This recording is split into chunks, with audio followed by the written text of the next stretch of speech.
I'd like to welcome everyone to London City Council meeting. Would you please stand and join me in the Pledge of Allegiance, followed by a moment of silent reflection. I pledge allegiance to the flag of the United States of America and to the republic for which it stands, one nation, under God, indivisible, with liberty and justice for all.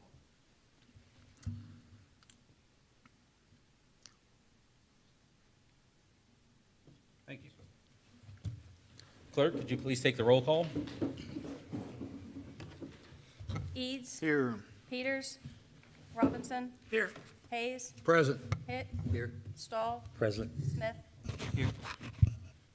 Okay. And has everyone taken a look at the minutes from our last meeting? All right. Changes, corrections? All right, all in favor of approving the minutes, say aye. Aye. Aye. Opposed, same sign. Okay. On to communications and announcements. I do have a request here from the mayor that he would like to appoint Angie Harris to the Historic District Review Board. And that term would expire at 12/31/24. And if you know Angie Harris, she is the owner of Fat Daddy's Pizza out here. So all in favor of approving Angie Harris to be added to the Historic District Review Board, say aye. Aye. Aye. All right, opposed, same sign. All right, thank you. And we do have a public hearing scheduled this evening, so I'd like a motion to enter our public hearing. Make a motion to enter into the public hearing for ordinance Second. 174-22. Second. Okay, clerk, please take the roll call. Eads. Yes. Robinson. Yes. Hayes. Yes. Hitt. Yes. Stahl. Yes. Smith. Yes. Okay. We have now entered our public hearing for ordinance 174-22. Motion to read by title or number. So moved. The second. All right, first and second. Clerk, please read the ordinance. Ordinance 174-22, sponsored by Andy Hitt, an ordinance vacating an alley. This is the alley between 11 South Main and 15 South Main. It's between Fine Designs and Star Trophy. Everyone that's abutting the property has signed off on the petition, and none of the utilities have objected to vacating that alley. So that's it. I don't know if anyone's here to speak on this or not. Do we have anyone here to speak on this, the alley vacation? Okay. If you just come to the podium, state your name, address, and you have 5 minutes, please. Yeah, my name is Rick Dixon. I work at Star Trophy. And just wanted to say, we have people that walk out in that alley and almost get hit by cars when it's open like that.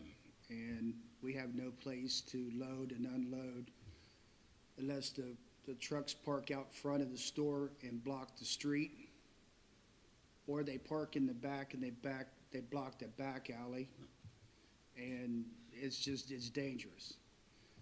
And I've been here since 2000 working at Star Trophy, and that alley's always been, as far as we knew, blocked off. I mean, one day they come out, took down the sign and said it wasn't legal, and then we filed for the paper to come back again, but it's necessary. Someone's gonna get hurt if they keep letting cars go through. That's it. All right, thank you. All right, anything further on 174-22? All right, then motion to exit our public hearing. Make a motion to exit the public hearing of ordinance 174-22. Second. Second, all right, clerk, please take the roll call to exit our public hearing. Eads. Yes. Robinson. Yes. Hayes. Yes. Hitt. Yes. Stahl. Yes. Smith. Yes. We have now entered our regular meeting. On to audience concerns. We have Tommy Boyd.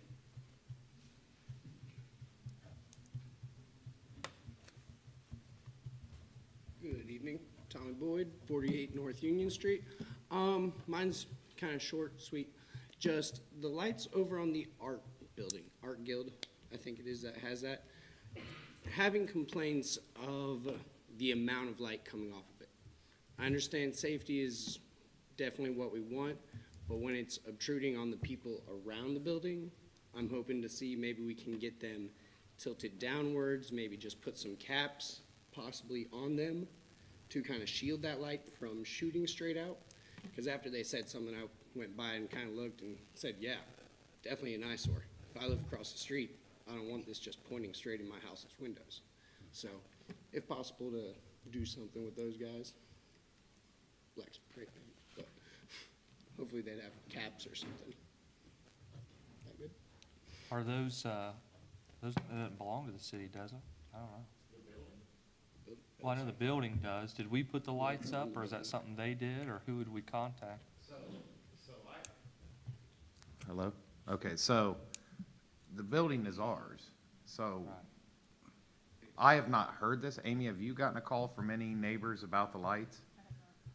Did they put new lights up, or is this No, the it's the same? same thing, but I mean, they might not have gone through the exact channels that you're looking for. If there's But I'm an- telling if- you, this is from If there's a person in neighbor this who, town. if there's a neighbor who is, I would have them call our office and we could talk to them and So try to get just something having figured somebody out. to speak for them isn't enough to say, hey, we can Well, look we're into the now, idea. we're now playing telephone.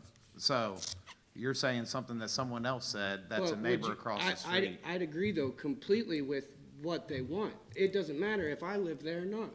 I might Okay. buy their house. So, I mean, it's more of just for the thought of it. Okay, thank you. I hope we could put something there to help keep that light from pointing straight at. All right, thank you. Mr. President, Yeah. I had read the same comments and drove by one night, and I thought it was pretty bright Pretty bright. myself, yeah. I could see where they, So is it like new, is it new lights? or I don't or know did that they they're move new, them? they just are straight out towards the people that live in the alley across the street. Oh, The okay. people across First Street, I don't think are gonna have a problem, it's the ones that are in the alley pretty close to Oh. that. But I could see where they had a complaint. Who will we get with on that, Well, I would say, lights? Are they safety lights on the building? Okay. Take a look at them and maybe move them. Yeah, because if they can be, they're just down, but it'll still light up the area for safety. Looking at that too, I think the cover would be the best thing to hopefully look for as an addition. All right, thank you. Let's see, also in audience concerns, we have Greg Eads. You have something this evening? Well, I don't, but. Okay. But I am on behalf of Anita Likens, who's been a regular here. She stopped by the office today, said that she was not going to be able to make the meeting. However, she did ask that at the last meeting, she handed out, via the Daughters of the American Revolution, they handed out the preamble to the Constitution in the frame and the actual Constitution of the United States. She said that she was one short, so she took yours from you, Mr. President, Oh. because you weren't here. Not here. And I have one for Amy also that they had spoke. So I have Okay. these. She wanted to pass those on, and she wanted to let everyone know that she'll be back next month. All right, that's good. That's become a regular part of our council meetings, and I do rather enjoy that, you know? A lot of people don't have the Constitution right there in the forefront of their mind, so I do enjoy that. Okay, on to committee reports. We'll begin with Mr. Smith. Oh, oh, is there? is there more? Oh, okay. Yeah, I just didn't have anything Oh. written. Is there another Oh, page? maybe there's another sheet, because I just have one, so. Yeah, maybe there's another sheet. Oh. Hey, we got things to do. Oh, okay, we do have another page. Thank you. So it wasn't my fault. Well. Just saying, it wasn't my fault. Okay. Thank you. All right. Yeah, Brent McDaniels. Please state your name, address, and you have 5 minutes, please.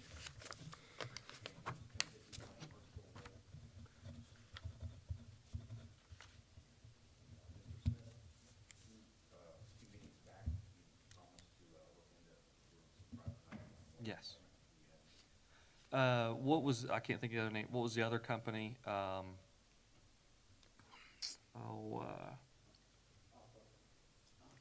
Aqua, yes. So, no, I have not reached out to Aqua yet. I apologize. We've been working on the other projects with the water tower, so no, I have not reached out to them yet. I did read got a lot more information from them. If what they say is true, then it would probably be, a pretty big win, yeah. Because basically what they say, what they say is, which makes me reluctant, but, because it seems too good to be true, but maybe it is, but they come in, they would, depending on if, they have to pay all of our debts, all the things like that, but then if they can lower rates, and they said they have a section where they even pay back the city dividends. So, yeah, it's very interesting. But, no, I have not reached out to them directly to figure out. Mm-hmm. Yeah.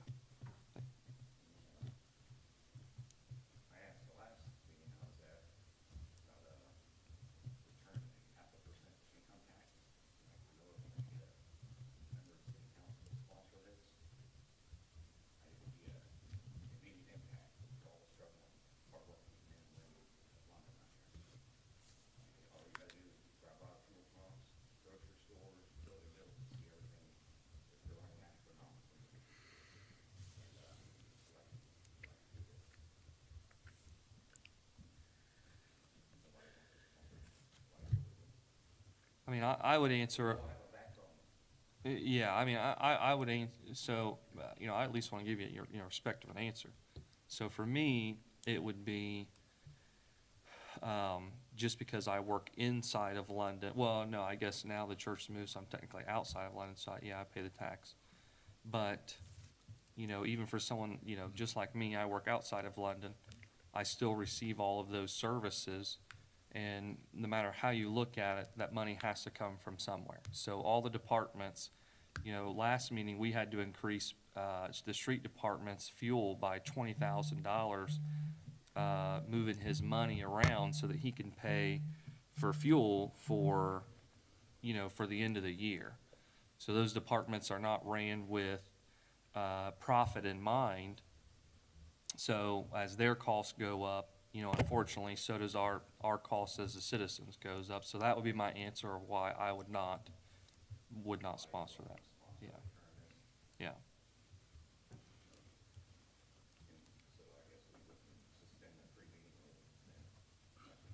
I'd have to come back and go through committee, and you just can't do it tonight, no. Right, that's not how Oh, yeah. That's not how it works.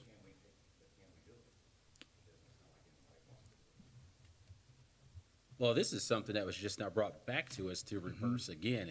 It was done once, and I was not in favor of it being taken back away because the original reason that it was given was kind to go along with switching the fire EMS. So it was given as kind of like a deal to go along with that. So I was not in favor of it being switched and taken away in the first place. But they reverse that, and like Anthony said, the houses, say if your house is still being protected, if it catches on fire while you're at work in Columbus or something like that, or, and that, yeah, so, and that's the justifications that were used in that scenario. However, like I said too, I was not for that being taken away.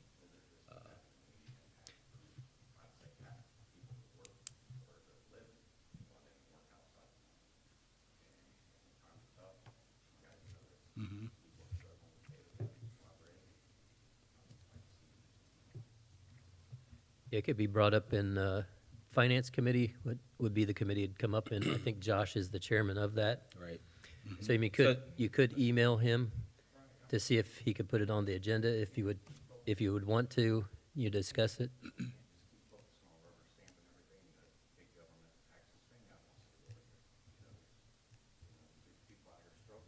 Well, I understand what you're saying, but it would have to come through a committee, Finance Committee, and it could be discussed in there.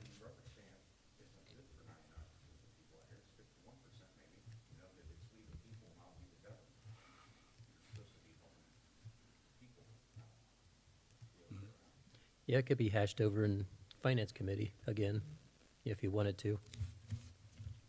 But that's where it'd have to be voted on to bring back to council here if, to vote on. if it was going to be brought back. Yeah, to Finance Committee. Yeah, to Finance Committee, and you can come to Finance Committee or get in touch with your representative for your area, for your ward, and they can bring that to Finance Committee, because that's where the legislation begins, in the committees.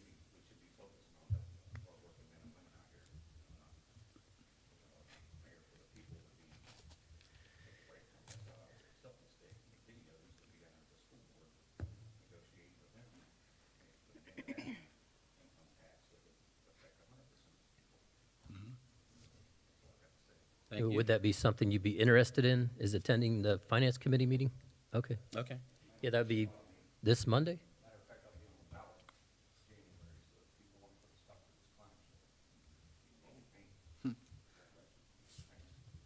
Wednesday. I believe finance got moved to Wednesday because It's Monday's Wednesday, the Columbus Day. 12th, Okay. At what time? 6. 6. So it's Wednesday, the 12th, at 6 o'clock in the room right over here beside us. All right, thank you. Okay. And next we have Elizabeth Branson. Please state your name, address, and you have 5 minutes, please. Elizabeth Branson, 500 Branson Avenue, Birmingham. What I'm concerned about, may not be able to get it out, but I just want to voice my concern. Read the wonderful article in the Messenger about bringing police into our London schools, which I'm very happy about. Until I reached the other page when it talked about Jefferson local schools, Jefferson all our local schools do not have SROs. And the reasons that they gave were not acceptable to me. Talking about they have a good relationship with the police department, West Jefferson, and they have daily traffic control, and run through the school buildings and so forth. And you know, I can't put myself in the mind of a killer, but, if a killer is just wanting to kill, and they don't have a personal reason for going into a particular school, what school do you think they would pick that doesn't have protection? I firmly believe that it ought to be all schools. I mean, that, you cannot leave some out and have them in some places, because that's very dangerous to the ones that don't have that protection. And I don't know if there's anything you can do about that, or anything you can urge people to do. The one man said they were still considering it, Jonathan Oliver, but that's very concerning to me, because when we read about the killings in the schools, sometimes there's no reason for the reason they go in and kill. They only go in because there's no protection. So that's close to London, and I know London has a very good relationship with their police department also. That's not gonna save lives if they're not in the schools. So that's my concern. Okay, thank you. I think we are going to address that later in this council meeting. So that will be addressed later in this meeting tonight. That, your topic, we're going to address that later this evening. Thank you. All right, now, next we have Michael Norman. Can I let Steve go first, but he's gonna be talking about EPU stuff. Oh, okay. Answer my questions before. Oh, he may answer your question, okay. Except he's stepped out of the room. Yeah, he stepped out of the room. He's coming, Steve? he's coming back, but go ahead and come on up. Thank you for allowing me to speak this evening. My name is Michael W. Norman. I live at 188 South Evans Street here in the great city of London, Ohio. I'm here tonight to ask a couple of questions. These questions will focus on legislation that's being brought forward before you later this evening. Specifically, it's legislation 188-22 through 191-22. So all the questions I'll be asking are referring to those pieces of legislation. First, I'd like to know what gave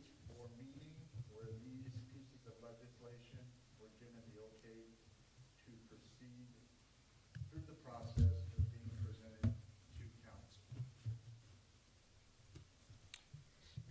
Oh, okay. They went to service committee last night. Okay, I didn't think you'd understand what I was asking. What, I know they got approved to come here last night, and then, two people representing the BPU showed up, that would be you and Mr. Alon, yeah. Leilanic. Sorry, Steve. You and Steve. But my question is, there's a process that we go through, correct? If I work with the BPU and I'm a department head, and say I need something that's above my pay grade, I go to the CPU, or the BPU committee, and I tell them, hey, I need this piece of equipment or whatnot. Yes. And then the members of the committee, ask me questions, of course, because I'm a department head. And then they talk amongst themselves, and then there's a motion made by someone in the BPU committee to then take it to one of the three main committees to be brought before city council. So what I'm asking is, when did the BPU members have their meeting that said, here's the motion that will move this forward to council? To council. With the BPU, I don't think they have to have a meeting in the way that you're proposing the question. So, BPU operates a little bit different because it's the only committee that is not involved with counselors. So, a board member can, or I can, we can bring legislation without it ever even going through the BPU, okay? So now per rules, with our council president, we put it through a committee. We reached out to our council president and asked him if we could take it through the service committee. He gave us permission. That's how it was brought forward. For legislation to come forward, we don't have to have a BPU meeting. One board member or I can bring that forward without it ever going through the BPU. We are allowed to do that. Yeah. In addition, sometimes there are things that are pressing on time, so they may not make it through those channels that we put in place. Those channels we put in place are flexible, and they have to be flexible, because if they're not, sometimes we wouldn't be able to get the work for the city done. So sometimes we have to be flexible on those things in order to get things done. So they're not 100% set in stone, black and white. Sometimes they can go into that gray area, like I've mentioned before, so that we can get work done. So from time to time, it may not go through that 100% channel that it needs to go to. It may, sub go through there, quasi go through there, but it will go through the proper way to get here. Whether I approve it to come through or whatever we have. Because as president of council, I have that prerogative and I can do that. Yeah, he has So, that just to let you know, I can do that. Because this is the second time you've asked about processes of bringing legislation. So I'm letting you know that it can be done. I feel I must be old school, that when I see rules written down and I. And then you need to know too that they can be changed and they're gray. And they have to be. In your rules, then that these rules can change at any time. Well, it's in the rules. It's in the Council rules. President And has- it's in the rules that the president has the say-so. So if I have the say-so, then I could do that. Yeah, so I'm just letting you know, it's in there. Yeah, that's it. Make sure that we don't try to pass something. Yeah, I was just making sure you were clear on that, because it's the second time you've asked that particular question. And the answer will be the same. Because this does have a time stamp on it, and it needs to get done. Right, but again, I get back old school that if we prepare and we make plans, then we can meet those deadlines without having to cut the process. Right, but some, Exceptions to the process or have gray areas.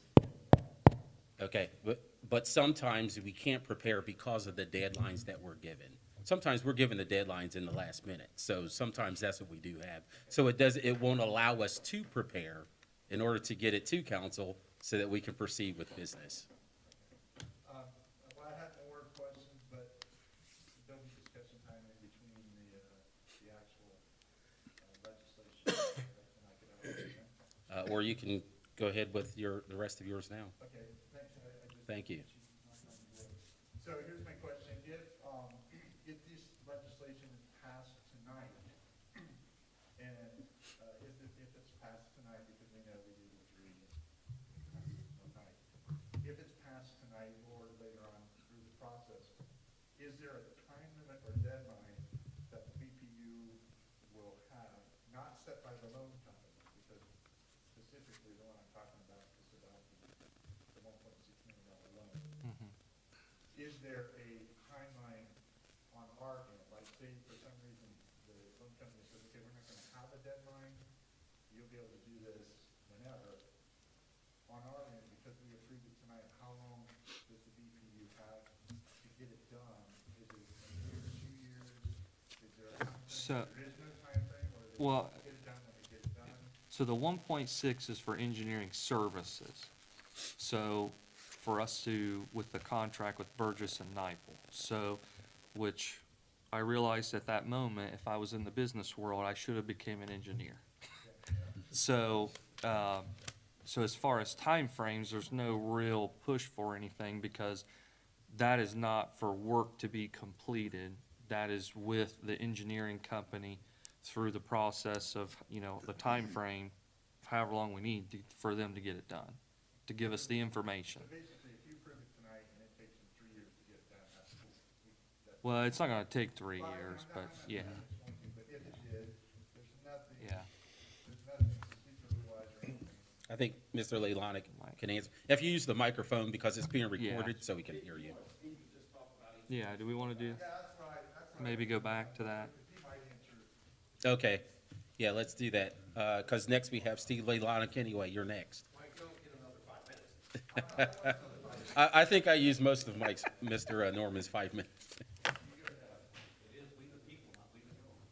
That is correct. That's true. Good evening, everybody. Steve Leilanic on the DPU. And yes, a lot of questions surrounding the ordinances tonight. Let me stick within my 5-minute time frame, which will please most of you.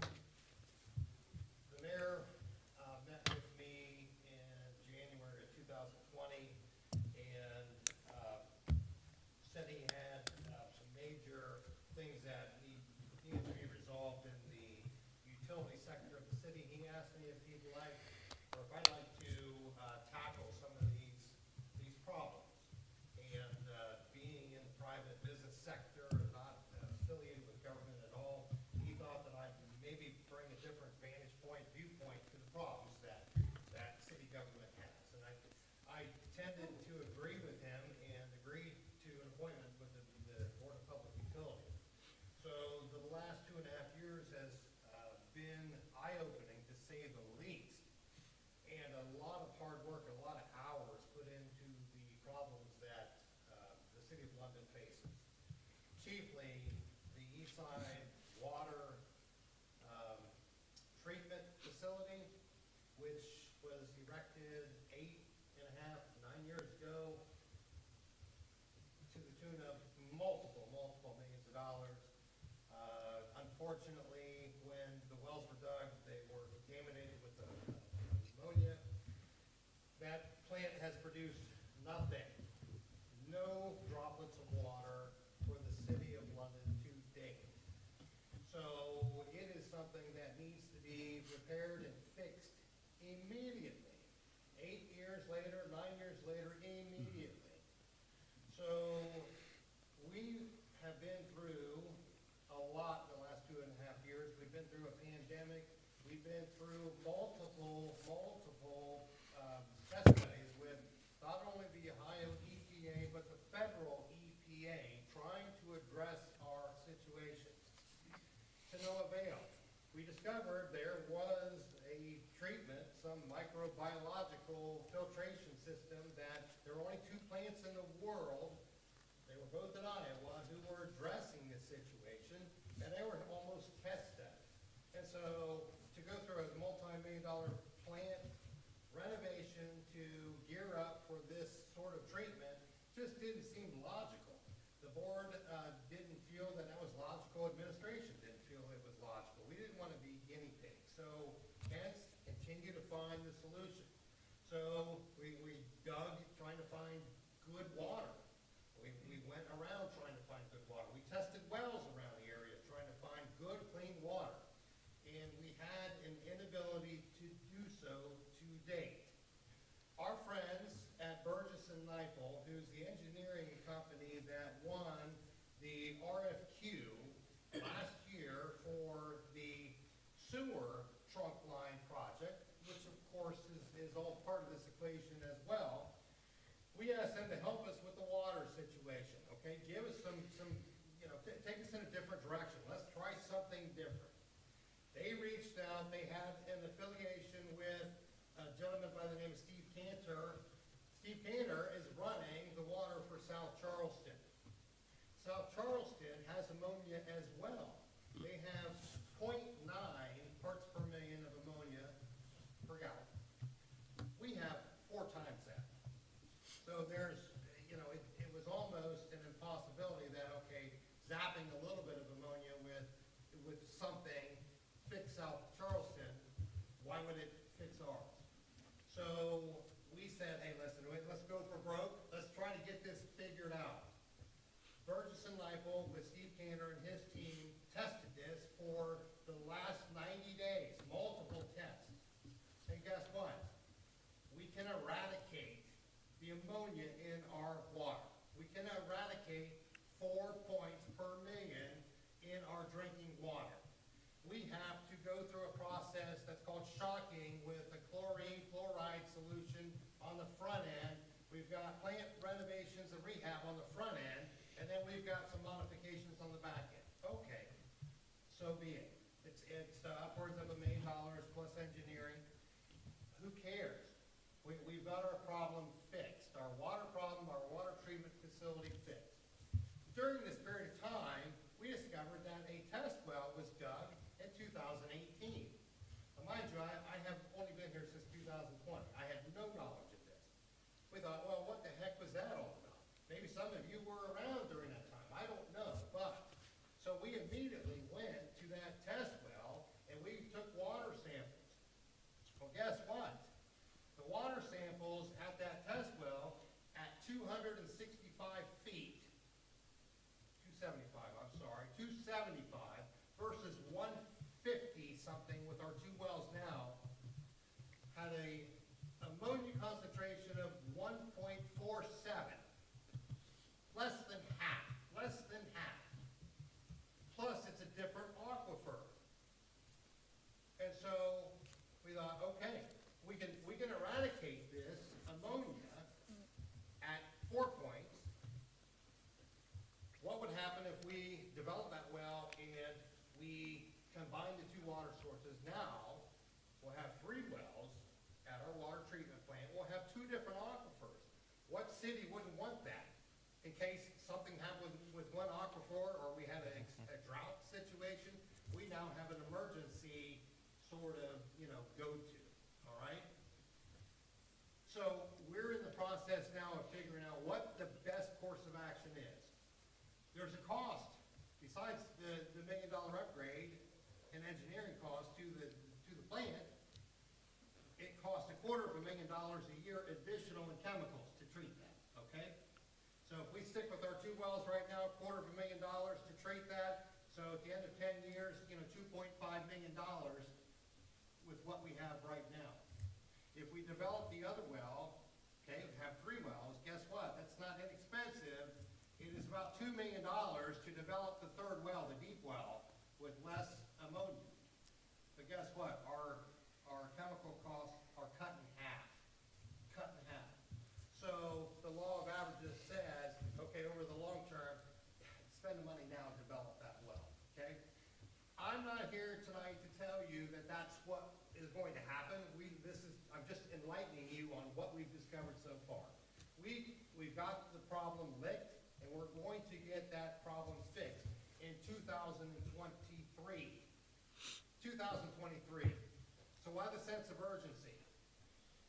With what government has to offer and what EPA has to offer with funding sources and engineering and contracts and everything else that goes along with it, it takes a long time to get something done.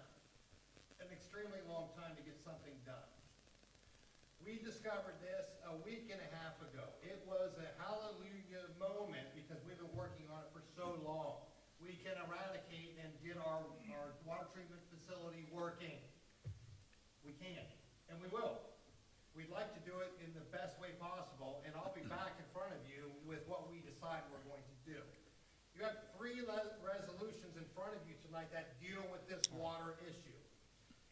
I'm respectfully asking you to suspend the additional readings on these for 2 reasons. First of all, our design, OWDA, gives us a loan for engineering services. Guess what? It has to be submitted early in the month, and then they award it late in the month. We're gonna try to hit October. If we can't hit October, they're closed in November, and December is just going to push us into 2023. Our water plant will not spit out a drop of water until 2024. I know that that breaks my heart, and I hope it breaks your heart too. If we get the OWDA application in, and we put out the other resolutions, and I'll go through them very briefly.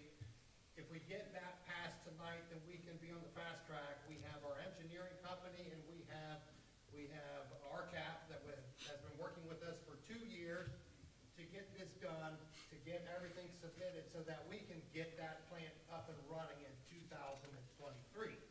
So, why the sense of urgency, and why the questions from Michael, and the reason that you have to be fluid is because we just got the answer a week and a half ago. We've been working on it so long, we just got the answer. So, now that we have the answer, we've been having everything on hold for so long, we've gotta move. We've got to move.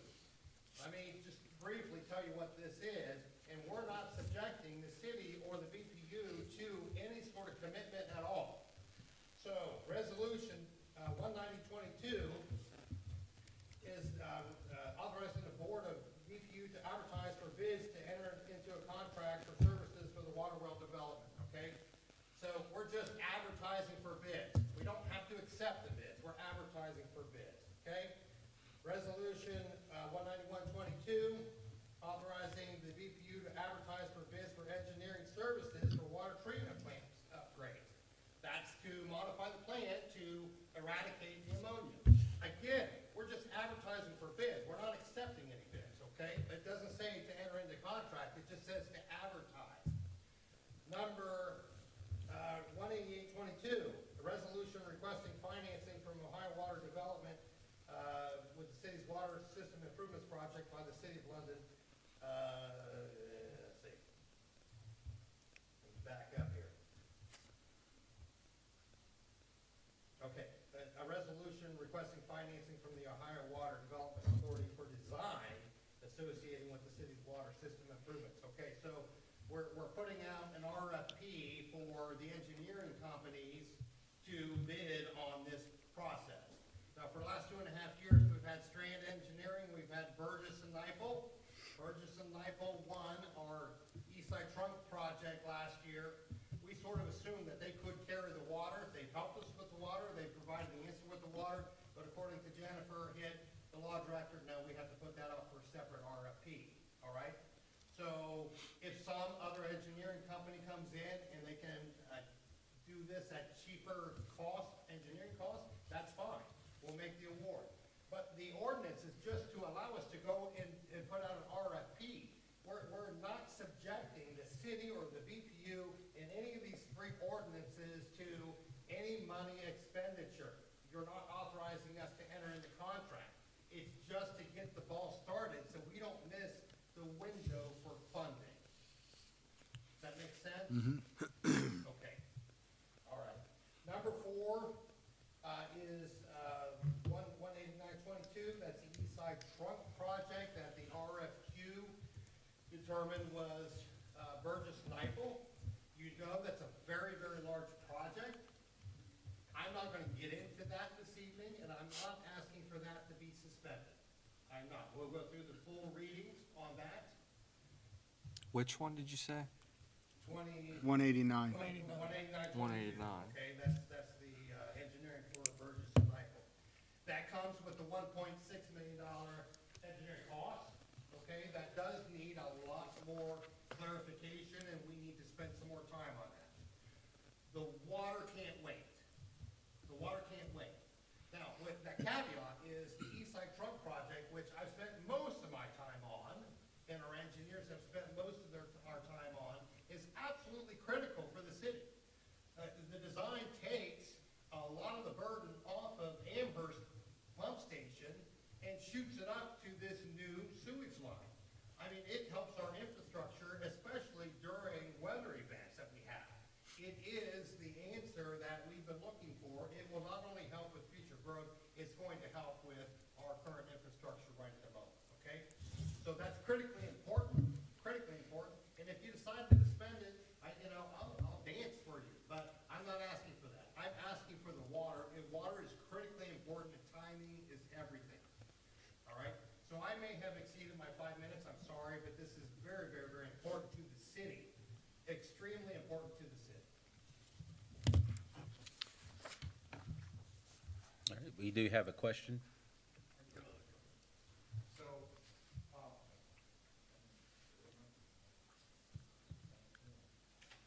so my question is, so far on the city trunk, the new city trunk, how much have we spent?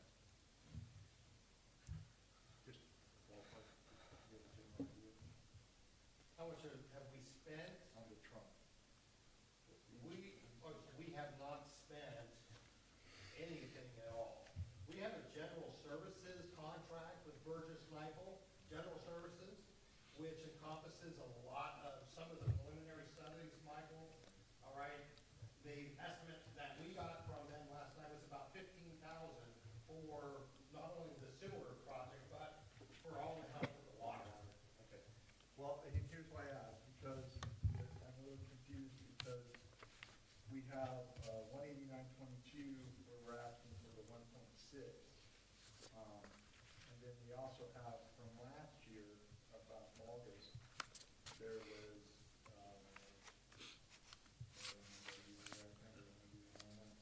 196.21 where we asked for $825,000 for the same trunk system. So is this 8 from last year and this 1.6 you're asking for this year, are those combined, or are you replacing the 825 with the 1.6? The 1.6 would replace the 825. So, which was what I was gonna ask earlier, so this one from last year that you've already authorized, how do you deauthorize that or whatnot to the? Okay, okay. I think- and excuse me, and let Go me ahead. know if I'm infringing on my. Oh, no, go ahead. Oh, okay. So, as I stated to the committee last night, I'm in finance for a living, okay? And so, if you come to me for a loan, you say, Steve, see if I qualify for a loan. I'll do the work and qualify you for a loan. I'll say, Rich, I've approved you for X number of dollars. If you never act on that, you never come back and sign the loan agreement, it's nothing. There is nothing. It just proves that we have qualified, whether individually or a city or what have you. So that the design, and this is another sense, or another reason for the sense of urgency, the prices have skyrocketed. We talked about this in the spring. The cost of the Eastside Trunk Project has doubled. It's doubled from what it was a year ago, and it's crazy. And all the engineers that we talked to and the professionals say, it's going to go no place but north. It's going to continue to escalate. So the longer we wait to get the project done, the more it's going to cost everybody. So there is a sense of urgency, and it's not haphazard urgency. We've taken our time. We spent years on this. Years. You've been involved for this period of time. So that OWDA grant not a grant, loan for engineering services awarded last year is null and void. You see the engineering costs have skyrocketed. They're 1.6 now, okay? 1.6. That loan was only good for 12 months, and then it is expired, okay? So no trigger pulled, no nothing. If we qualified, who cares? It's done. eventually, when this is approved here, we'll have to apply to OWDA again for that design loan at that dollar amount, unless somebody comes in, and can save the day. But, Burgess and Eichel is who provided that estimate, and they were also the awarded RFQ engineering company. So I think that's what we're stuck with. Does that help? All right. Mr. President. Mr. Eads, yes. So, Mr. Lalonick, don't step away just yet. I know I asked a lot of questions last night. I wanted to say this publicly to you. I want to thank you. I want to thank Marcus Vest. I want to thank Steve Skaggs and Anthony Smith, because I know you guys have put on a ton of work over these years to do this, and just because I ask questions doesn't mean I want to invalidate the work you guys done, right? I also want to say, if I vote to not suspend some rules, it's not a reflection of what you guys have done. It's more my desire to have the public be able to hear about these things and react to them before we vote, okay? But I'm glad that you said tonight that 189-22 did not need to be suspended, because that is probably the one thing I was going to vote no to suspend, because I think there's a lot there. Mr. Norman brought up this point, and he asked the same question I was going to ask, in that the ordinance from last year of 800,000, and then this year you handed this out in May that showed B&N final design survey easement preparation geotechnical services at $1,274,000. So that number is now null and void too. So in just 3 months, it's went up by a third in the engineering cost. They have combined, if I'm not mistaken, they have combined on that one, Greg, our infrastructure. Remember, we have 4 pieces of legislation here. We have 2 new projects with both water and wastewater. So we have infrastructure projects that go along with this. So we weren't only going to tackle new construction, we were going to tackle replacement of infrastructure. So the remaining part of that increase is due to that. It's not that dramatic of an increase. So the 1.6 million that was in that was a lot more than what this was originally. Okay, that's a big question, because that's, I understand materials go up, but if they're gonna raise their engineering cost by that much, that's pretty dramatic. Yeah. No, Greg, I understand, and that's why we're not asking for suspension on that. We've got a lot more to do. That is urgent. It's an urgent project, very urgent, but not as urgent as the wastewater. So let's get through, or at the water. So let's get through the water situation first. We'll take our time on the wastewater, because it is a big project, big project, and everybody's gonna be on board on the same page. Thank you. I'm not trying to argue the point so much here. 188, I'm going to run back through these. 188 was the request to finance. I'm not sure how you just phrased that. You thought that was, but this is requesting financing. And then on the last one, which I think is 191, it does say to enter into a contract. So advertise for bids and enter into a contract not to exceed $89,000. So that one would authorize the Board of Public Utilities to enter into a contract for the, engineering for the water treatment plant upgrades. Is that correct? Yeah, yeah, which I was looking here. Right, yeah, so it is for them to advertise and accept the bid, which our legislation on 191, that is what it says, but on the agenda, it just says to advertise. So Yeah, I don't know you're if- right, on the agenda it says just Right. to advertise, but the. Yeah, I was trying to follow legislation- everybody, and I was Yeah. trying to answer all the questions and read at the same time, but do we need to do anything with that for the agenda not stating to enter into contract? Or does the legislation itself, 'cause the legislation I have here that we were emailed, it says that they can enter into 4 bids and enter into contract not to exceed 89,000. So which would we need to clarify? Would we need to make a motion to amend 191-22? It ultimately comes down to the Reflect- piece of legislation. That's what's gonna be signed. The agenda won't be signed, so Right, okay. it ultimately, So, and let me back up.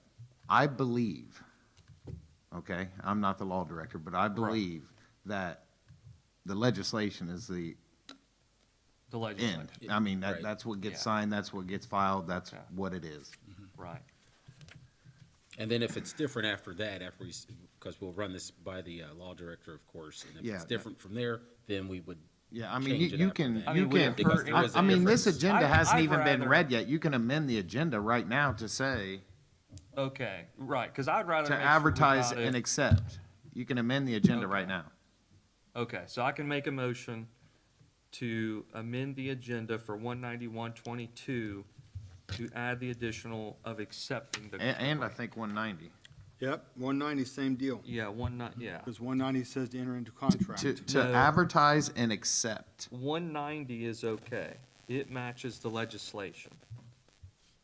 190, yeah, Oh. 190 is to enter into contract. Okay, yeah, I That see is now. on the I'm agenda. sorry, I apologize. 191 is to enter into contract, but it does not state it on the agenda. So I would just be making a motion for 19122 to add the ability to Rewrite. enter into contract Right, to the same reflect the language that's on the legislation On the agenda. on the Yep, agenda. So to amend the agenda. Yeah. And so then we would need a second. So we have a motion to to amend the agenda.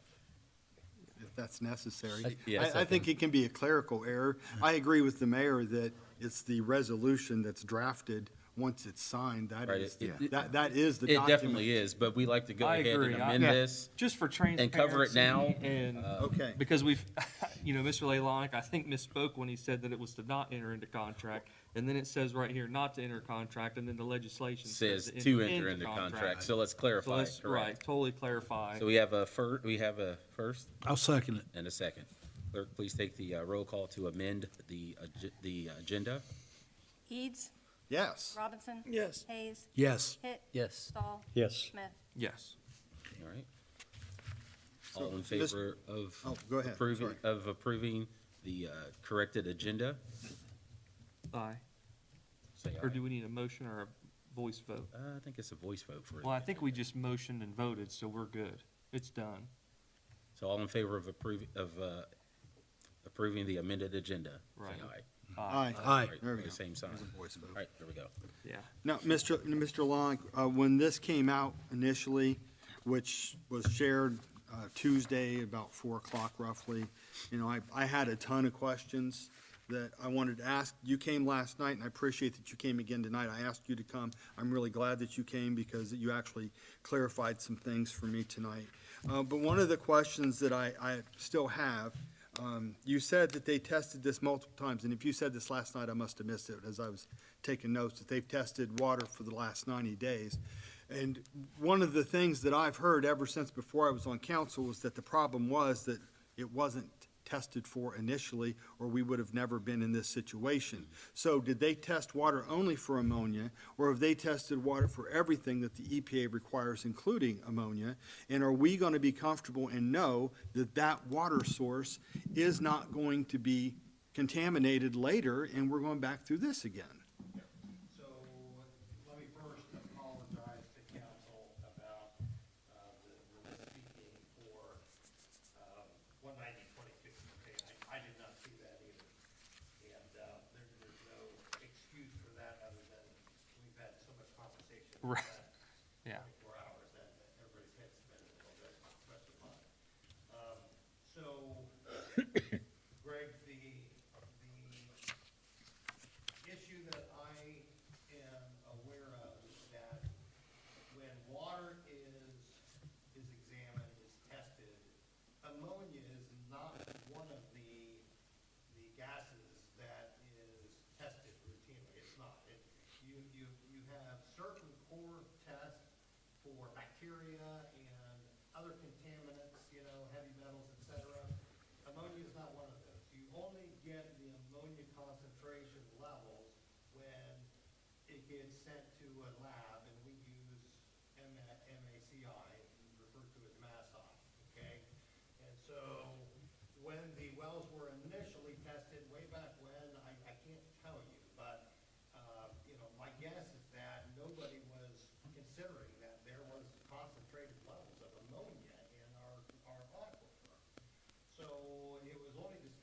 later, when the plant had already been committed to and, and rendered useless because once discovered, you can't use that. So, But the plant was built at that, pardon me, the plant was built at that point when that water was then further tested for the ammonia. yeah, Yeah. damage had been done. Yeah, okay. So, here's all I have to say is that, we've been through so many tests and, the federal EPA, it wouldn't even steer us to this chloride chlorination sort of system. But we know that it is valid in, application, present application in a town very close to us, South Charleston, right? And so, we have the engineers who get paid for their studies, they get paid to be correct. They wouldn't be in business, they're talking about Branson was one of the premier engineering firms in central Ohio. Everybody's heard of them and they do great work. And so, I would have to put my faith and trust that they stand by their testing results and that this will be a total fix to our water system.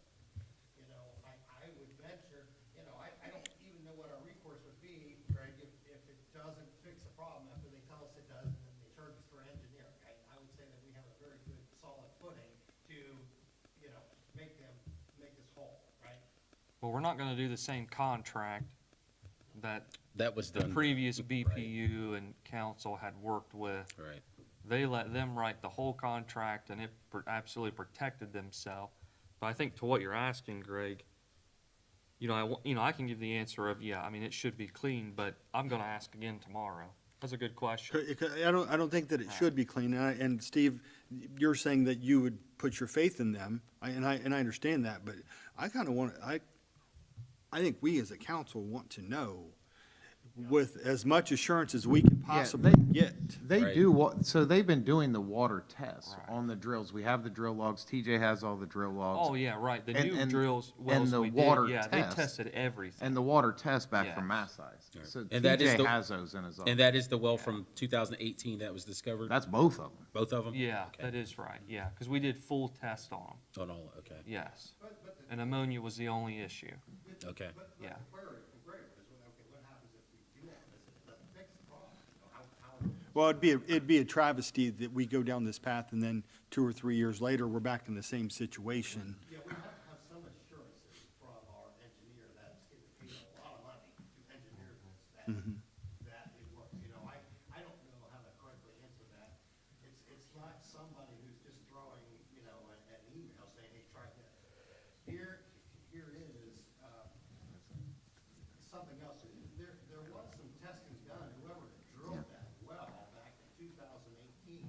I don't know who was around, but there was a suggestion from that well driller that, that a chloride, treatment might and could eradicate this problem. So it's a second source to back up what we're already talking about. So then you would look at, okay, why did the federal EPA steer us to, these other microbiological, sort of solutions?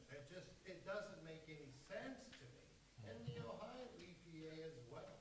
There's a lot of theories about that. I'm not gonna say that publicly, but, there was a suggestion back in 2018 to try some chloride treatment, not to the extent that we went through the test with Burgess and Michael, but it was just, hey, try this. And we have no idea how that got lost, how that got missed.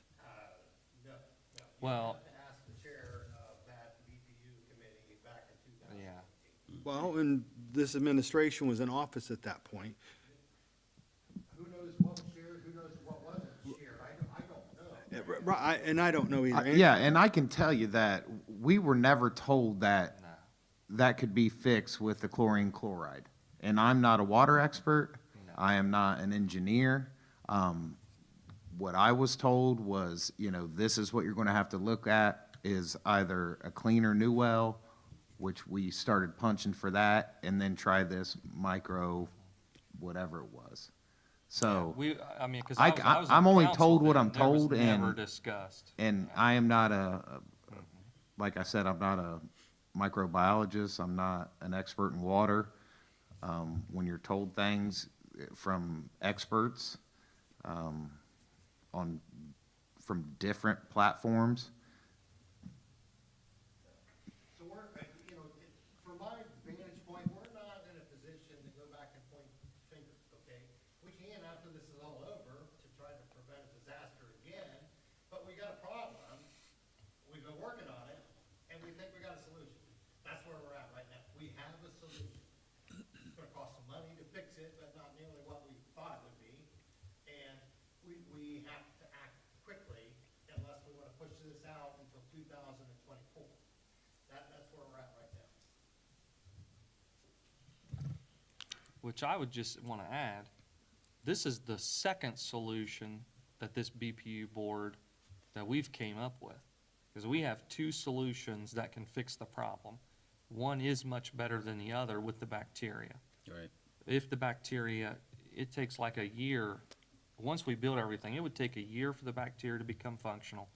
Then, because it is a living organism, if it gets sick and dies, then it would have to be shut down, and it could take a whole nother year to build it back up. But it is notable to Steve and our current BPU board that since it's been with Marcus, the two Steves, this is the second solution that they've come up with to fix a problem that had been there for, close to 7 years before they were ever in the BPU. And I can say, going back, the only thing I was ever told about the other wells was there's too much ammonia in them and they will not work. Right. yeah, and that's why we're so happy with Burgess and Nichols. Yeah. They kind of are almost doing this pro bono in a way. They're just like, hey, yeah, we'll take a look at it and see what we can do. And they're the ones who started hooking up experts and talking to them. So, we had a different engineering firm at that time. We had other entities talking to us at that time. It's just like a lot of things in life. One person will tell you something, and then down the road, somebody else says, oh, no, I got a better idea for that. So, All right, do we have any other questions? I just, and it has nothing to do with this one. All right. It's the 189. So when you gave us this last night, and after the meeting last night, Rex came back in and had a brief discussion with me, telling me how much money's being saved moving forward because we don't have to adjust the plans to move water lines where they were expected to go, which was over on the other side of Spring Valley, right? That was a plan driven by the Ohio geological maps that there's a huge underground reservoir just There. east Yeah. of Spring Valley Road. It presented a whole bunch of different. Yeah, so I only bring this up because I know you and I have had conversations in the past, and when this comes back and you want to do another presentation, I'd love for you to break down how the plan was and how it is now and how it has changed. It's going to be more cost effective because you found a source of water. And I don't know that I understood this, and I'd like you guys to understand. The water source that they found is on the land the city already owns. It's right there, right? It's just a lot deeper. The Yeah, but- 2018's yeah. deeper. Right, Right, Yeah. right, but, right. but, Absolutely. We don't have to go outside of the city limits Right. and worry about annexation and all that. right. But when we were, Greg, you know as well as anybody else here that we were exhausting all possibilities. And when the Ohio geological map says east of Spring Valley is your clean water, okay, all right, well, let's see if we can get clean water, we'll pump it right back there, But that presents a whole other, bailiwick of different, things that have to happen. So we didn't have to go that route. We discovered, okay, that wasn't an easy fix. This came first. This makes sense. That's a lot cheaper. Yeah, yeah, I appreciate it. Okay? I apologize for taking the time. Oh, I don't think you should have had a time limit. I mean, No, you, Well, no, but I apologize in respect to the other ordinances that are before this, okay? My apologies. This is a very, very, very important initiative. We've been working tirelessly on it, all right? And I respectfully ask again, council, that you approve the 3 ordinances to deal with water. Let's get this thing started. We have to,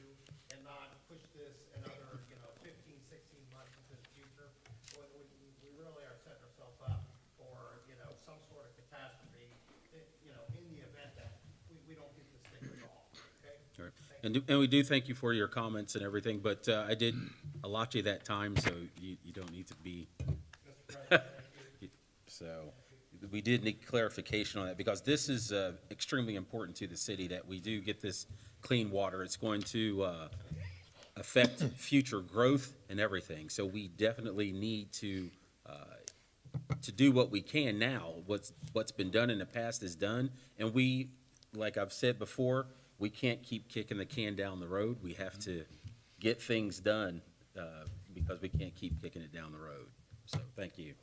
All right. Now, on to our committee reports. Mr. Smith?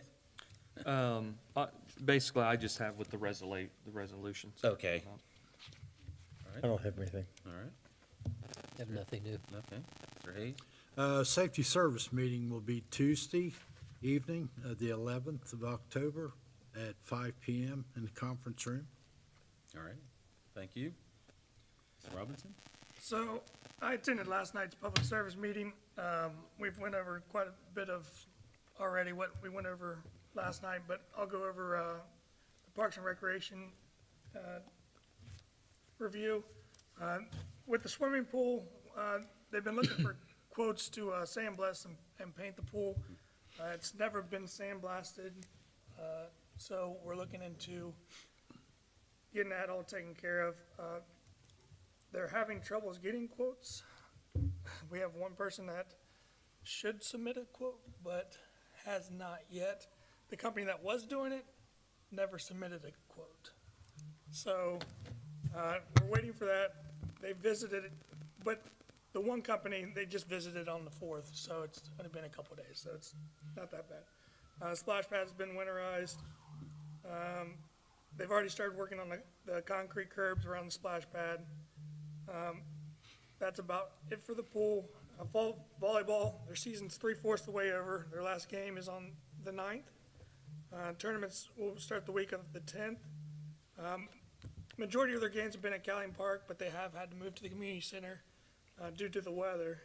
If they have rain or winds over, it's all on Landon when they need to go into the community center. Winter basketball registrations are active. It's $75.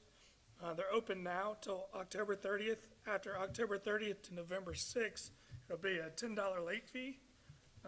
Player evaluation is November 7th. The season will start on November 14th, ends January 15th. The games will be held at the community center. You can find online registration at www.londanohio.gov/winter-basketball. And then he had a couple things about the park. He said it was a very popular spot for the homecoming pictures. I'm sure a lot of people have seen those. The Cypress Church Youth Group, they will be doing a service day on October 8th. They're going to paint the train down at Calhoun Park. And then Mary Mac Shelter House, they're getting new trash cans. They'll be similar to the ones on Calhoun. We asked him about programs that he's looking at adding.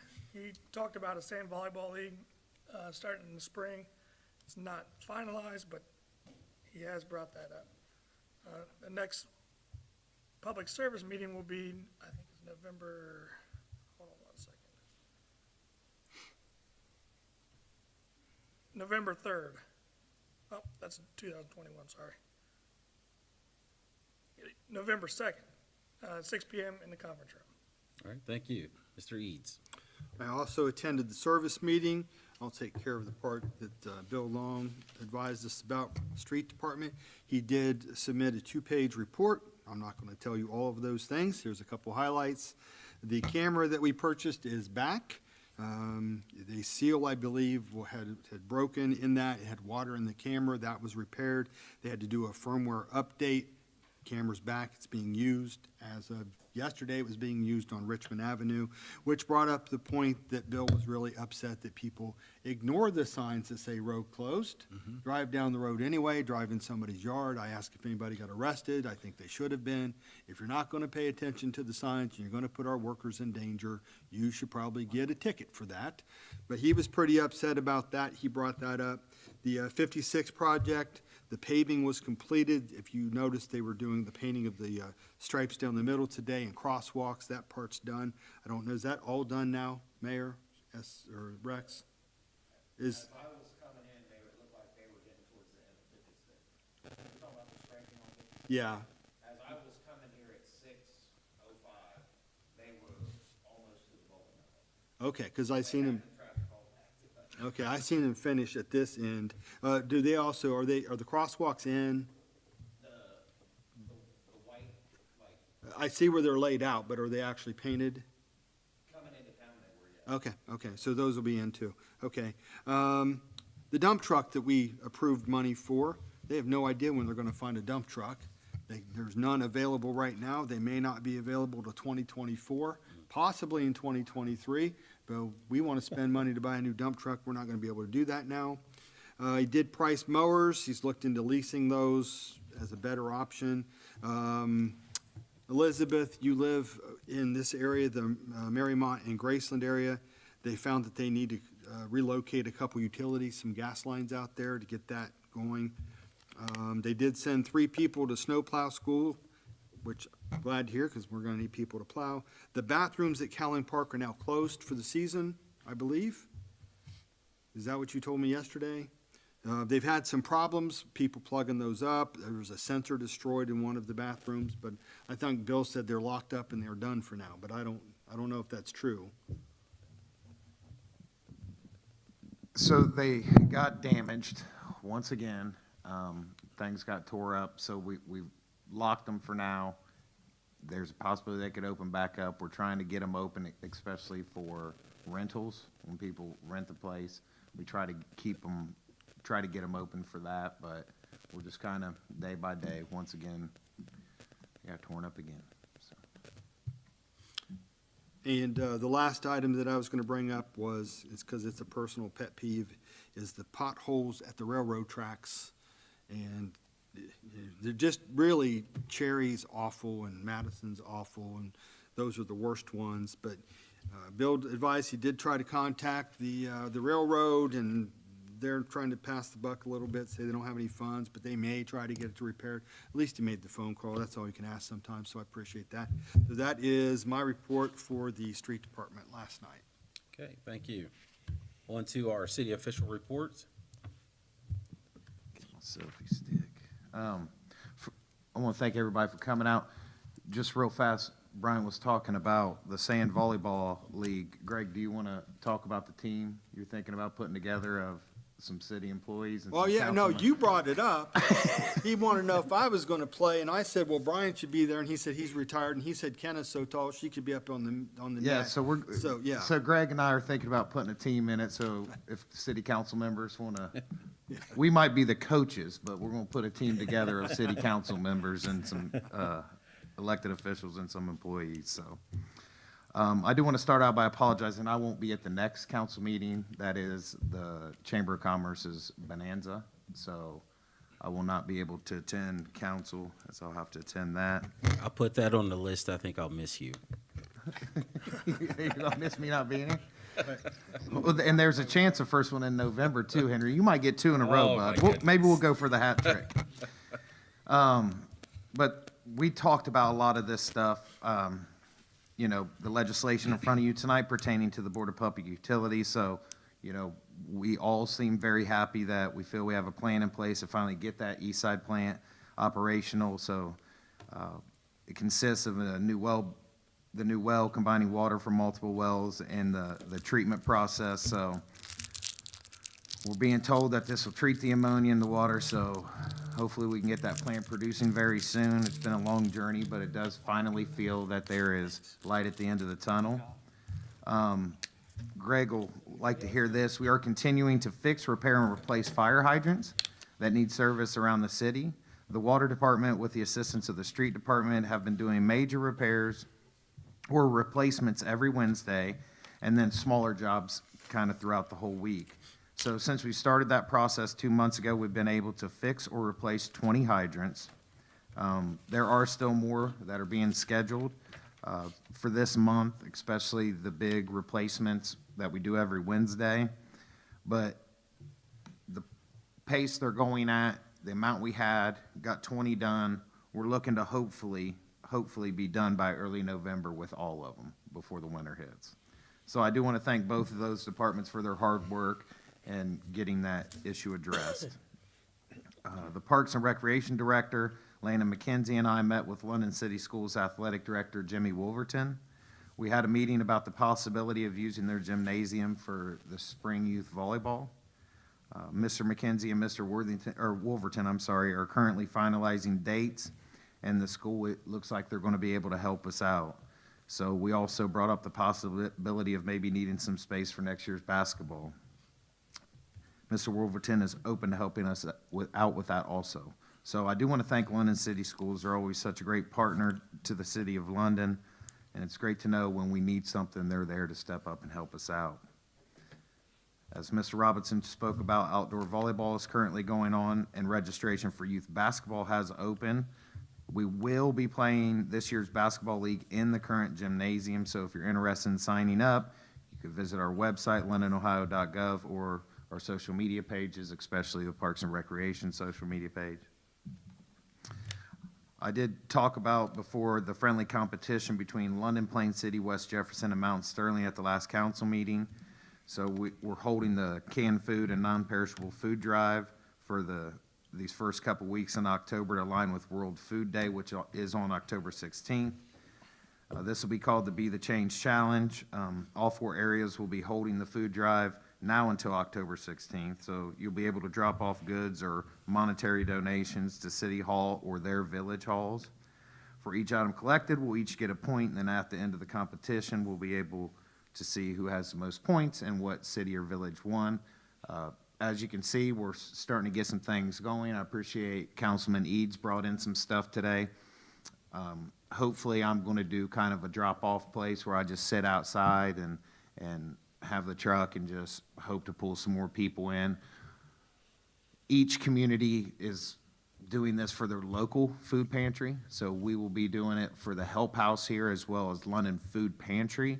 So if you did want to give a monetary donation but wanted to write a check, please write those checks out directly to either the Help House or the London Food Pantry. We don't want to be made out to the city of London, then have to go through that whole process of trying to give the money to them. So hope you guys can help out. We know that this is starting to be the time of year where people are going to need some food, right? Holidays are coming up, winter's coming up, so hopefully everybody can help out. If somebody has something and they can't make it up here, email me, give me a call, whatever. I'll come out and pick it up, but everything we can get will definitely go a long way. Appreciate Mayor Darlington from Mount Sterling from kind of getting this thing going, and all the mayors for participating, and just try to do something nice as we start the holiday season. So we are putting on the final touches for the bid packet for the demolition of the old school gymnasium and the boiler room. We hope to have that out next week. Right, Ames? And then the completion of the project, as we spoke about, will have to be May of 2023. And I am continuing to work on the proposed steel building for the gymnasium. Met with the contractor. We're hoping to get some real solid or close to solid numbers on what something like that would cost us. I hope to have that by the end of next week. Was able to attend a few local events over the past couple weeks, like the Farm Science Review. Went very well. I don't know if you guys have ever been out there, but it's really just amazing. And I always help the chamber with their pop sales. And if you're out there on Wednesday when all the kids are there, it is just mayhem. Madison County Historical Society had their Pioneer Days, which that is just a hidden gem in London. I always encourage people to go to the Historic Museum, especially when they have big events like that. But both of the events were great, also well attended. Appreciate PCC having me out to read to some of the kids and talk to them about the community. And then Mimi's Vintage Pickens had a ribbon cutting because they have changed their name and ownership a little while back to Mimi's on Main. October is here, so that means Halloween activities. So I don't know if anybody saw the great Facebook drama yesterday, but someone somehow found a post on my personal page from 2013 with a conflicting date from this one. So we're talking 8-9 years ago. And so they commented on it, which then puts it back in people's feed. So there's a bit of confusion of why there was two dates. There's not two dates. Our trick or treat is Monday, October 31st from 6 to 8 p.m. Okay? 31st, 6 to 8 p.m. It's a Monday. It is on Halloween. Also, please remember, we cannot control the weather, and to dress accordingly that night.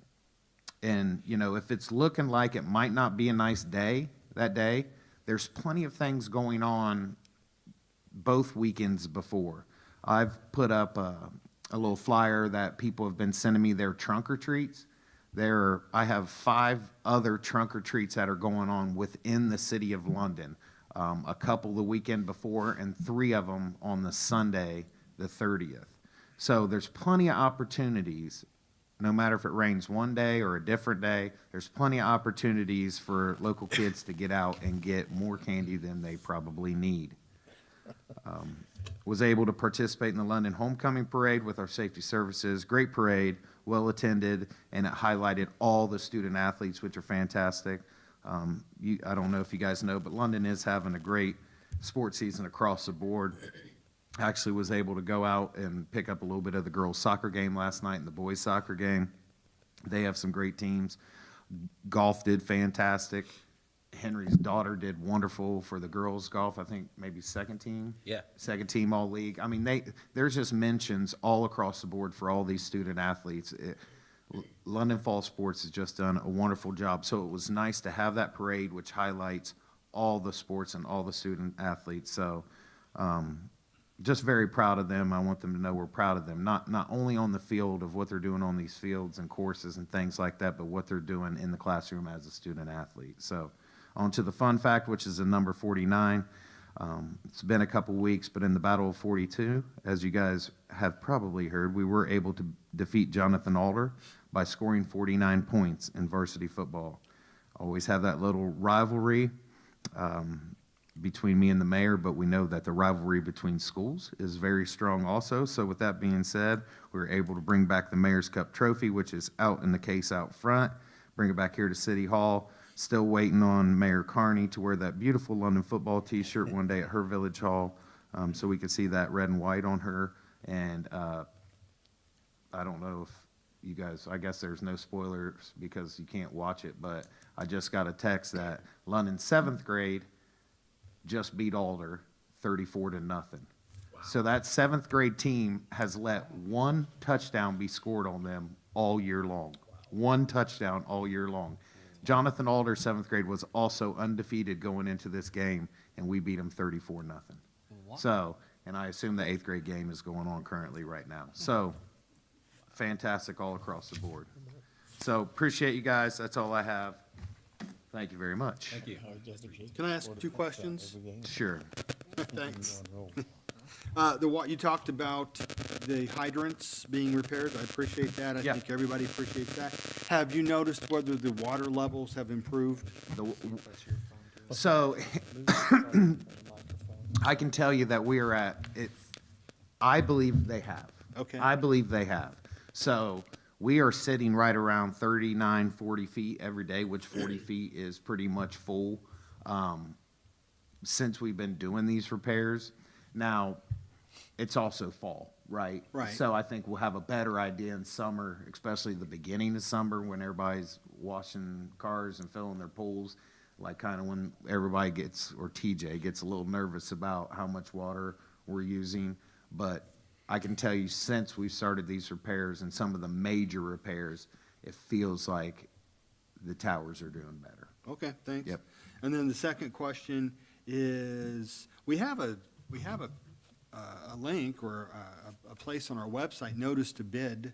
Yes. Do we use that for anything? Yes. We do? Yes. Okay, because I asked Rex last night and, about the bidding process and whether the signs, the lighted signs, pedestrian signs, and he said they're still working on that. And I've just looked on there to see if there was anything on there. So I just didn't know if we used it, so. Yeah, we use it. Yeah, Okay. Amy takes care of that, but yeah, that, and, so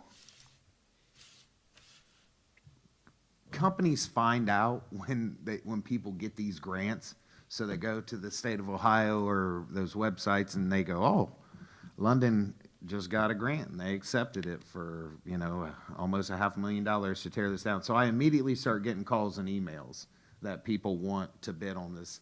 And I always just direct them straight to the notice to bid, because that's one of our places we put our bids besides what the ORC tells us that we have. And there's also, is there also a place on the state side or some type of a clearinghouse outside of London that those go out so that other contractors around the state or the area can see those?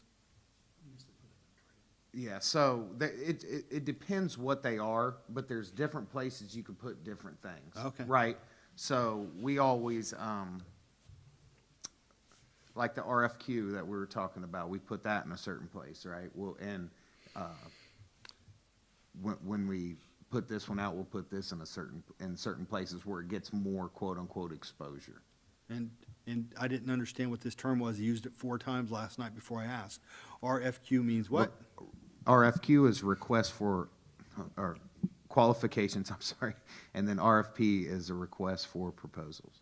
Okay. Yes, That's just shorthand I didn't understand. Yeah. I appreciate the answers. Thanks. not a problem. All right, thank you. Thank you. On to our old business. We have our tabled items, 14622, 14722, 15122, and we do not have any new information there. All right, so those items will continue to be tabled. On for the fourth reading, ordinance 17422, a motion to read by title or number. So moved. Second. All right, clerk, please read the ordinance. Ordinance 17422, sponsored by Andy Hitt, an ordinance vacating an alley. So as I mentioned earlier, this is the alley between 11 South Main and 15 South Main, between Star Trophy and Fine Designs. None of the utilities object to the vacating of the alley, and both owners of property abutting the alley are in favor of vacating that alley. Okay. So we've had several readings on this, along with our public hearing tonight. Do we have any further questions? All right, what are our wishes? Move to adopt. A second. All right, clerk, please take the roll call for adoption. Eads, Yes. Robinson, Yes. Hayes, Yes. Hitt, Yes. Stahl, Yes. Smith. Yes. All right, 14722 has been adopted. On for our second reading, ordinance 18422, a motion to read by title or number. So moved. Second. All right, clerk, please read the ordinance. Ordinance 18422, an ordinance approving the editing and inclusion of certain ordinances as parts of the various component codes of the codified ordinances, providing for the adoption and publication of new matter and the updated and revised codified ordinances, repealing ordinances in conflict therewith, and declaring an emergency. Okay, and this is just going through our codified ordinances as in sort of an edit before those are publicly posted on American Legal. These ordinances and everything, they are active right now within the city, but they're posted on American Legal formally. So we want to make sure we go through those to be sure that we have everything corrected before that goes out formally to American Legal. Do we have any questions? I know a couple of us are still going through those and making sure we're totally cleared up on those. Any other questions on those? Yeah, I went through mine, Okay, and I didn't see, Mine was good. yours good. yeah, I didn't see anything that drew my attention, other than, it seems to me, and maybe this will get done in the final edit, when ordinances get changed over time, there's something amended or added to those ordinances, it shows that date. And I didn't really see that on these, but I'm questioning whether that'll show up in the final edit of that. And then the second thing that came to mind was, there was I think a lot of those ordinances or those things that came through showed progressive punishments that I don't know that we had ever approved, but that was more like a state thing. And, I think that was a lot of those ordinances that came through, just because they've added that language. And I don't know that we've added that specifically, but I'm just trying to get a handle if that's why that was some of these ordinances that we never touched. Yeah, I talked to Jennifer about kind of that same thing, And a lot of these, the city takes on the Ohio Revised Code and just kind of mirrors those laws. So a lot of that we didn't address, but it is just a mirroring of what the state has on the Okay, thanks, Ed. ORC. All right, thank you. Thank you for getting that information. I did read through mine too, Okay. by the way. All right. Anything further? All right, we'll get those, everyone will get those completed, and we'll bring that before council and get that approved to formally post those. Okay. On to our new business, Resolution 18622, a motion to read by title or number. So moved. Second. All right, clerk, please read the resolution. Resolution 18622, sponsored by Rich Hayes, a resolution authorizing the Safety Service Director to apply for a grant through FEMA, the Staffing for Adequate Fire and Emergency Response Grant, SAFER. Yes, this is just a resolution, and we're just giving the Safety Service Director the okay to apply for a grant through FEMA. And this will have to do with the fire department. The fire department would also like to apply for this grant. And basically, it goes, if we get the grant, then we go a year. There's nothing in it. There's no cost to the city. And then if we, the second year, there's a little bit of cost to the city. I think it's 25%. And then the third year, it's 50%. And then the fourth year, it goes up to 75%, if I remember my notes correctly. But the first year, there's no cost to the city. Now, do we know a dollar amount that we're applying for here, or is it just to apply for any grants they have coming? Or? Any grant they've got coming, there's no money out there right, there's Okay. no money, specific amount right now. Right now, okay. So if it comes up, then we can apply for it. Correct. That's what we're requesting. Mhm. Okay. Rich, can you tell me, is this for new employees, or is this for employees that are already in place that? This would basically go with, some employees that are in place, and then if we need to add new employees, this would encompass them also. Because I remember the Cops Fast grant, which that put officers, new officers on the street. Mhm. And then it had that sliding amount that it paid 75% the first year, and then 50, and then 25, and by the fourth year, that was your employee and all of your costs. Right. So, It's basically the same thing, just, the cost is just a little bit reversed. okay, thank you. All right, thank you. If there's any other questions on it, I would make a motion to suspend the three reading rule on this, so when it comes, the grant comes available, they can jump right on it. Second. Okay, and I don't see an emergency clause on this. But we can still suspend Yeah. without it, it just would Which take I would 30 say days they from this can't point. accept Yeah. the grant unless, yeah, because this is actually written that they can just Apply for it. Apply for it, Right. yeah. Yeah, And they'd not have to accept. bring it to us before they accept Right. it. All right, so let's, we have a motion. Do we have a second? I already seconded Do you it. have a second? All right, so clerk, please take the roll call for suspension. Robinson, Yes. Hayes, Yes. Hitt, Yes. Stahl, Yes. Smith, Yes. Eads. Yes, Okay, and the motion to adopt. Make a motion to adopt it? Second. All right, clerk, please take the roll call for adoption. Hayes, Yes. Hitt, Yes. Stahl, Yes. Smith, Yes. Eads. yes, Robinson. Yes. Okay. On to ordinance 18722, a motion to read by title or number. So moved. Second. All right, clerk, please read the ordinance. Ordinance 18722, sponsored by John Stahl, an ordinance for strength on job descriptions. Richard's going to speak on it for me. Okay, this would entail, we're beginning the new police officer at the school resource officer.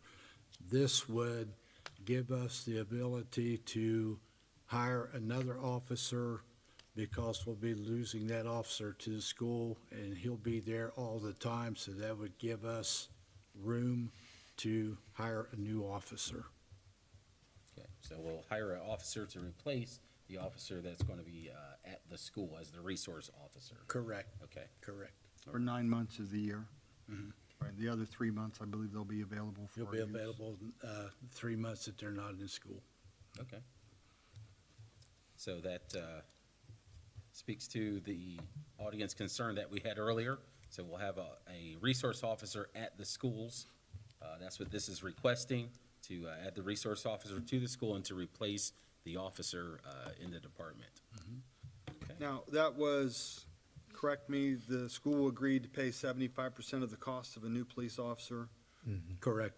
75% of the salary. 75% of the salary, yes. But salary only, because it's not his health insurance, it's no other benefits, it's salary only, it's 75%.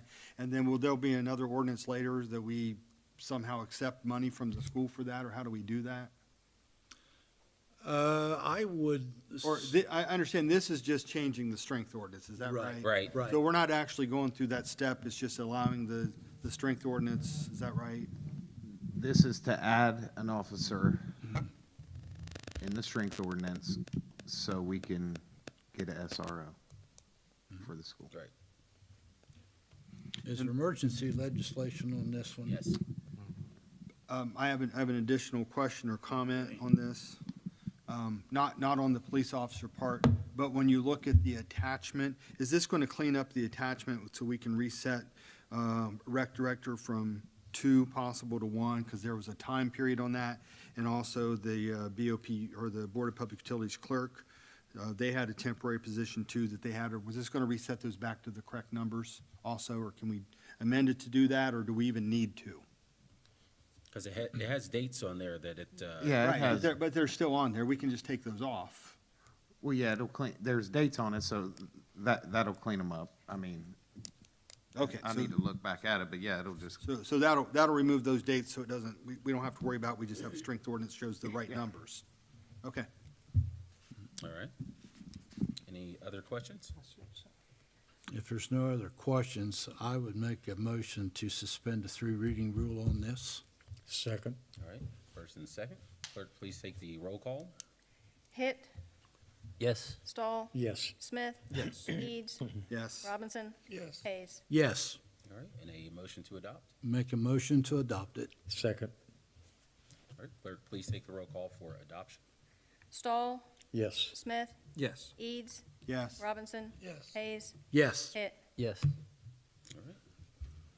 On to Resolution 18822, a motion to read by title or number. so moved. Second. All right, clerk, please read the resolution. Resolution 18822, sponsored by Anthony Smith, a resolution requesting financing from the Ohio Water Development Authority for design associated with the City of London's Water System Improvements Project by the City of London, Madison County, Ohio, and declaring an emergency. So this is on the side of trying to, the BPU being able to get the best loans, grants, anything that's offered to them through this project. That's what this is for. This is giving them the authority to go out to see what kind of loans and things like that they can get for the projects. So, because we're gonna wanna get as many with the OWDA as we can, for the best rates, or, whatever we can get from them, so. This is just for design of the system. Yes, right? this is just for design, Okay. so. Yeah, and if I'm understanding correctly, this is nothing like they can't apply and accept, this outrageous amounts or anything like that. This is them seeing all the loans that they can qualify for all the projects that they're looking at. So you want to have any questions, or? Just, we, wanting to get moving on the project, get the fresh water going. I would make a motion to suspend the 3 reading rule for 18822. Second. And a second. Clerk, please take the roll call for suspension. Smith, Yes. Eads, Yes. Robinson, Yes. Hayes, Yes, Hit, Yes. Stahl. Yes. Move to adopt. Second. All right, clerk, please take the roll call for adoption. Eads, Yes. Robinson, Yes. Hayes, Yes. Hitt, Yes. Stahl, Yes. Smith. Yes. Okay, on to Resolution 18922, a motion to read by title or number. So moved. Second. All right, clerk, please read the resolution. Resolution 18922, sponsored by Anthony Smith, a resolution authorizing the Board of Public Utilities to enter into a contract for Eastside Trunk Sewer Engineering. We heard from Mr. Leilanic today. Thank you to him for coming out, which I was actually disappointed when he said that we did not need to spend, only because usually when they need to go back, it's not it's not for a lower number, so.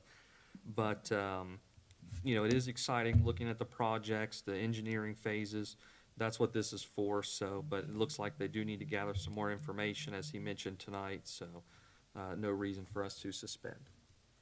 Okay, any further questions on 18922?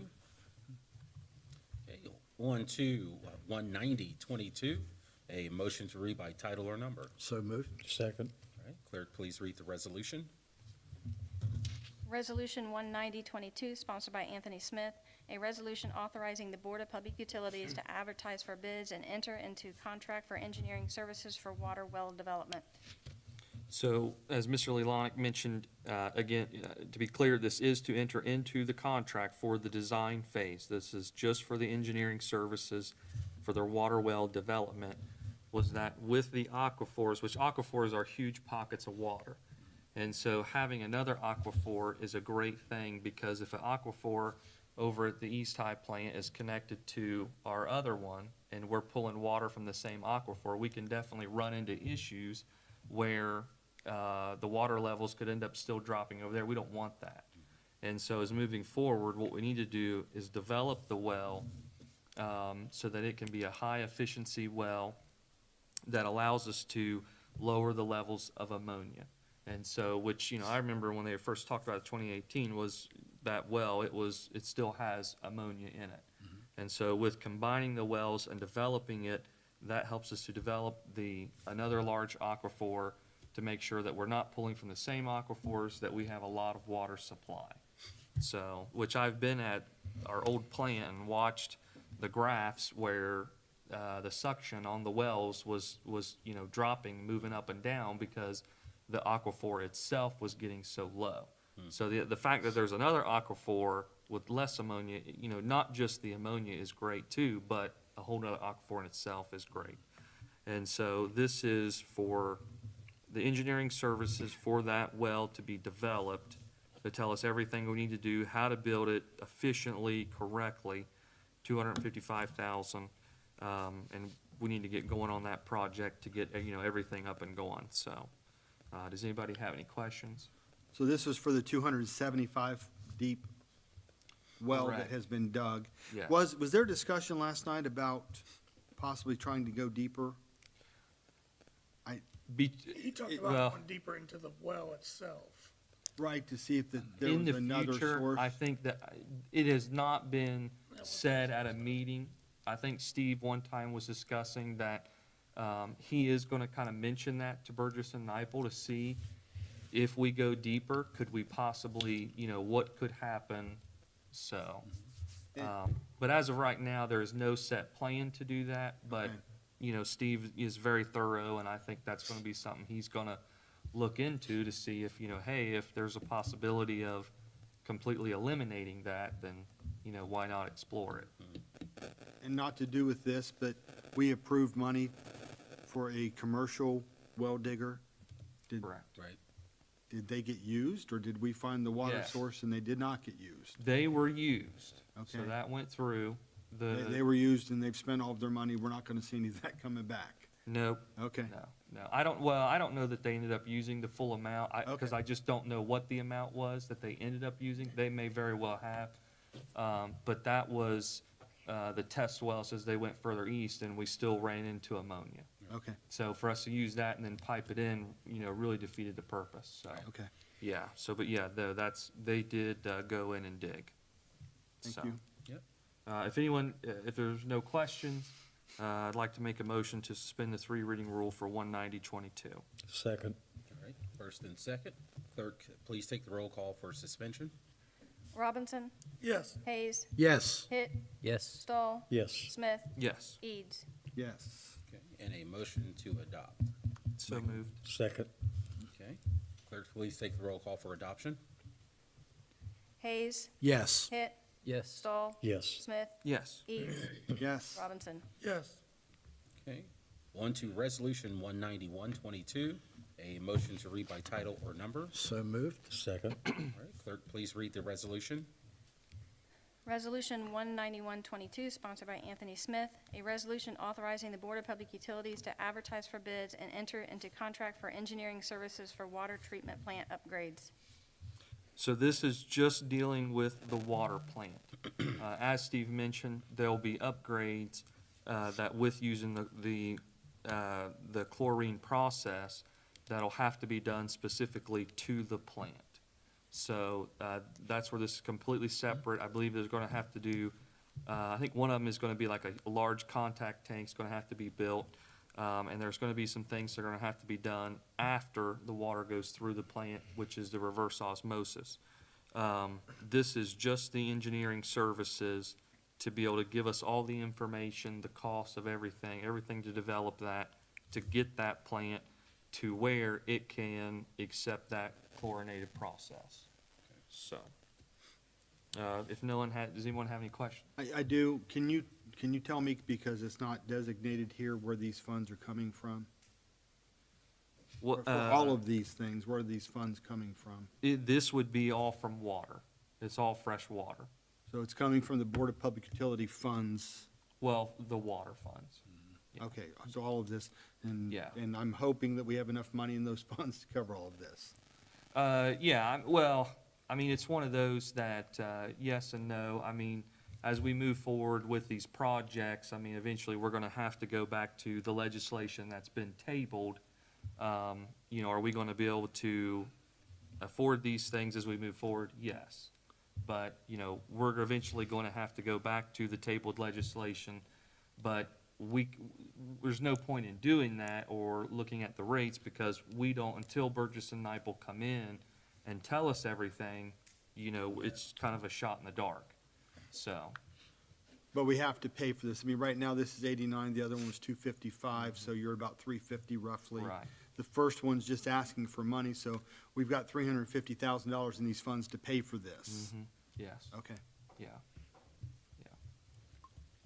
Okay, yeah, absolutely.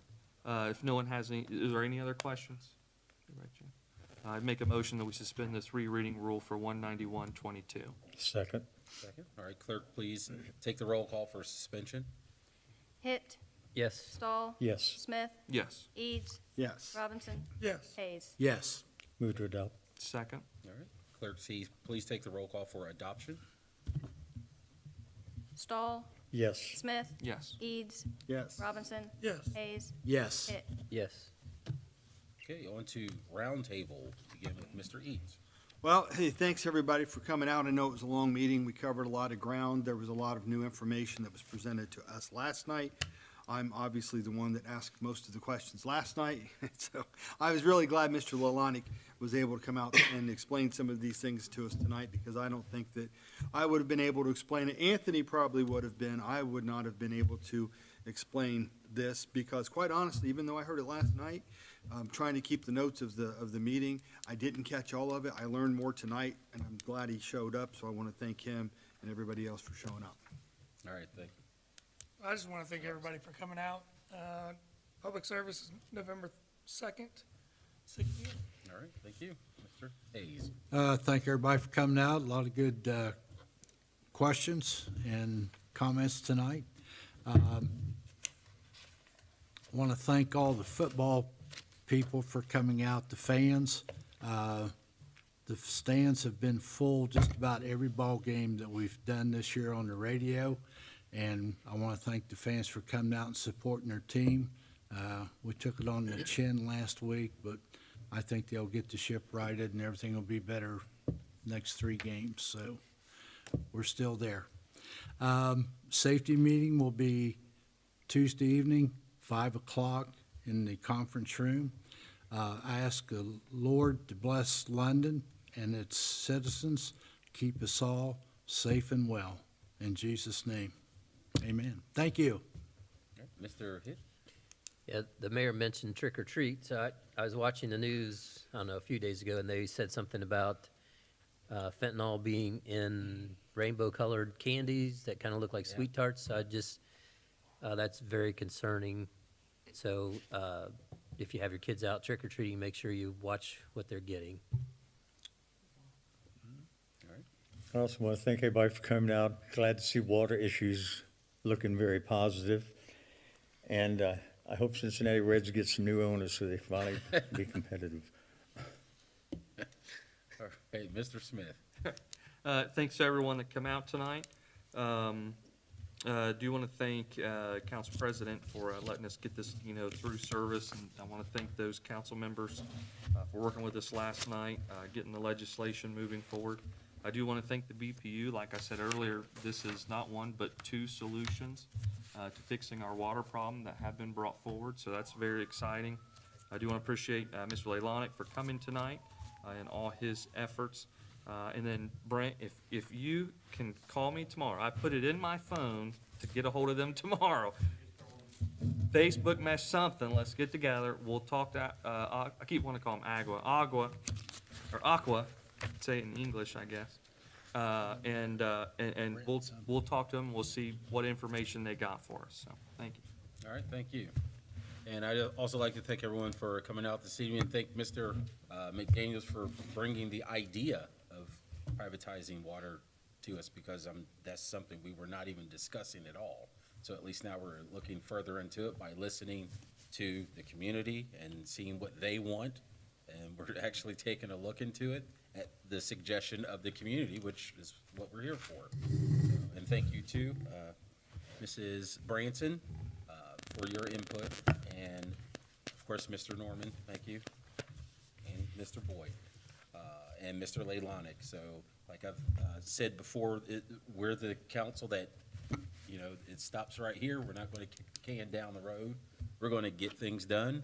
It may be painful. We may go, kicking and screaming, but we're going to get it done, and hopefully leave the city better than it was when we got here. So, like a motion to adjourn. Motion to adjourn. I'm going to sit there, man.